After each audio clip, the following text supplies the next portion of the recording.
આતંકવાદીઓને સાથ આપનાર તુર્કીમાં 5.2ની તીવ્રતાનો ભૂકંપનો આંચકો આવ્યો છે અને બોયકોટ તુર્કી અભિયાન વચ્ચે બેઈમાન દેશને હવે કુદરતે એક ઝટકો આપ્યો છે।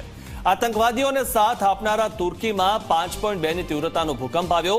ઓપરેશન સિંદૂરમાં તુર્કીએ પાકિસ્તાનને ખુલ્લેઆમ ટેકો આપ્યો હતો અને ડ્રોન પણ આપ્યા હતા, જે બાદ ભારતે તુર્કી સાથે સંબંધો ઘટાડવાના સંકેત આપ્યા અને હવે આ બધાની વચ્ચે તુર્કીમાં આવ્યો છે વધુ એક મોટો ભૂકંપ।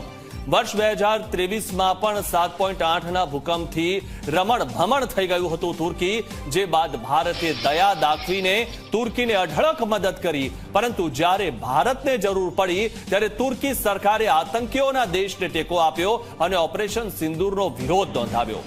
પરંતુ કહેવાય છે કે કુદરતના ઘરે દેર છે અંધેર નથી। ભારત સાથે દગો કરનારા તુર્કીમાં 5.2ની તીવ્રતાનો ભૂકંપ આવ્યો છે અને